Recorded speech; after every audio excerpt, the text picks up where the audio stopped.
नमस्कार। आज हम ब्रिटिश भारत के दौर में जा रहे हैं। कुछ खास दस्तावेजों के जरिए देखेंगे कि उनका प्रशासन, उनकी नीतियां कैसी थीं। मतलब कैसे अहम सुधार हुए, रणनीतियां कैसे बदलीं और सत्ता का समीकरण कैसे काम कर रहा था। तो चलिए शुरू करते हैं ये पड़ताल। शुरुआत क्लाइव से करें, उनके सुधारों से। हाँ बिल्कुल।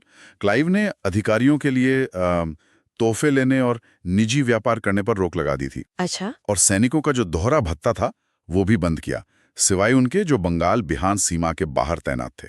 ये 1766 की बात है। मतलब एक तरह से व्यवस्था बनाने की कोशिश। हाँ, शुरुआती कोशिशें थीं।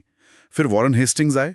उन्होंने 1772 में वो द्वैध शासन खत्म किया बंगाल का। हाँ, वो जो दोहरा नियंत्रण था प्रशासन और राजस्व का। जी भाई। और कोषागार को मुर्शिदाबाद से कलकत्ता ले आए।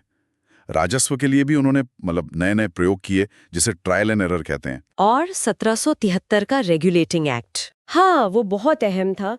उसी से हेस्टिंग्स बंगाल के पहले गवर्नर जनरल बने। साथ में 5 सदस्यों की एक परिषद भी बनाई गई। तो यहीं से केंद्रीकरण की शुरुआत दिखती है। बिल्कुल, यहीं से सत्ता सेंट्रलाइज होने लगी। हेस्टिंग्स का नाम रिंग फेंस थ्योरी से भी जुड़ता है। क्या ये कहती है रिंग फेंस थ्योरी? मतलब अपने राज्य को बचाने के लिए पड़ोसी राज्यों की सीमाओं की रक्षा करना, एक बफर जोन बनाना। वैसे हेस्टिंग्स पर बाद में महाभियोग भी चला था। ओहो। हाँ, पर उनकी सेवाओं को देखते हुए वो फिर रोक दिया गया। अच्छा, इसके बाद कॉर्नवालिस का दौर आता है। पुलिस, न्यायपालिका, टैक्स। जी, कॉर्नवालिस ने इन क्षेत्रों में काफी सुधार किए। उनका 1793 का कॉर्नवालिस कोड बहुत मशहूर है। हाँ सुना है। उसने राजस्व और न्याय के कामों को अलग अलग कर दिया था। बिल्कुल, रेवेन्यू एडमिनिस्ट्रेशन और जुडिशियल एडमिनिस्ट्रेशन को अलग किया। पर एक दिलचस्प बात यह हुई क्या? कि जो जिला फौजदारी अदालतें थीं, जिनमें भारतीय जज होते थे, उन्हें खत्म कर दिया गया। अरे, उनकी जगह सर्किट कोर्ट लाए गए, जिनमें यूरोपीय अधिकारी होते थे। हाँ, ये तो सत्ता पर पकड़ मजबूत करने जैसा लगता है। हाँ, इशारा उसी तरफ है। और इसी कड़ी में आगे लॉर्ड वेल्सली की सहायक संधि आई, सब्सिडरी अलायंस, 1798 से 1805 के बीच। ये तो बहुत ही महत्वपूर्ण नीति थी। बहुत ज्यादा। असल में ये हेस्टिंग्स की रिंग फेंस नीति का ही एक ज्यादा आक्रामक रूप था। कैसे?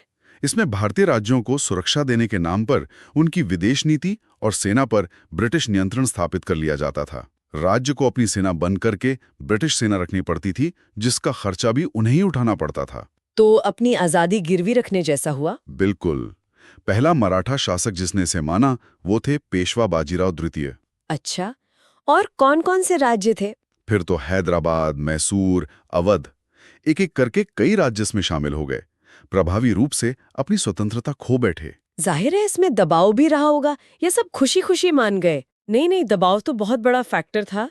कई राज्यों के पास शायद कोई और चारा ही नहीं बचा था। ये ब्रिटिश दबदबा बढ़ाने का एक सोचा समझा बहुत कामयाब तरीका था। आगे बढ़ते हैं, लॉर्ड विलियम बेंटिंग के समय पर आते हैं, 1828-1835। इनके समय में कुछ सामाजिक सुधार भी हुए। हाँ, बेंटिंग ने सती प्रथा और शिशु हत्या जैसी कुरीतियों को रोकने की कोशिश की। ये काफी सराहा भी गया। लेकिन दूसरी तरफ उन्होंने कुर्ग और मैसूर जैसे राज्यों का विलय भी किया, प्रशासन के नाम पर। तो सुधार और विस्तार दोनों साथ साथ चल रहे थे। हाँ, और यहीं 1833 का चार्टर एक्ट आया।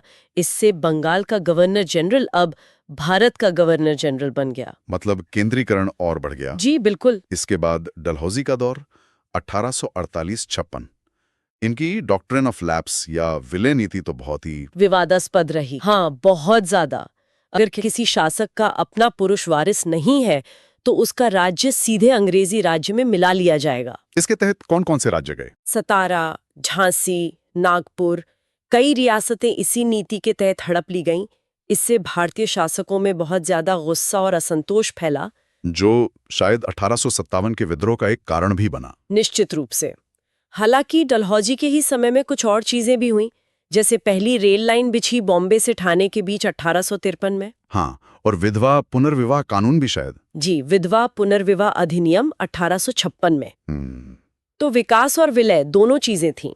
और फिर 1857 का महाविद्रोह, उसके बाद तो सब बदल गया। 1858 में कंपनी का शासन खत्म। हाँ, और भारत सीधे ब्रिटिश क्राउन यानी महारानी के अधीन आ गया।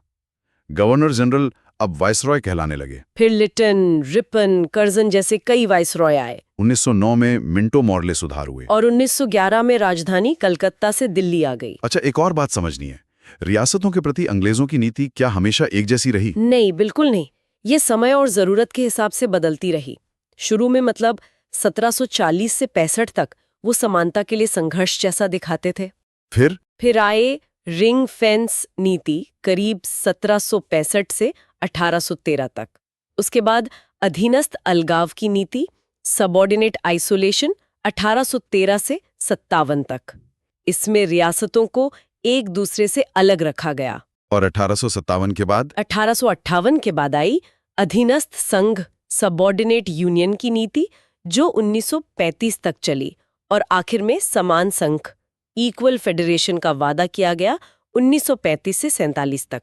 हालांकि वो बराबरी कागजों पर ज्यादा थी। तो ये दिखाता है कि ब्रिटिश रणनीति कितनी लचीली और मतलब अपने फायदे के हिसाब से बदलने वाली थी। बिल्कुल, जरूरत के हिसाब से वो अपनी पॉलिसी बदलते रहते थे। तो संक्षेप में कहें तो एक व्यापारिक कंपनी ने धीरे धीरे प्रशासनिक दांवपेच, सहायक संधि, विलय नीति, इन सब रणनीतियों से पूरे भारत पर अपना नियंत्रण जमा लिया। हाँ, बिल्कुल।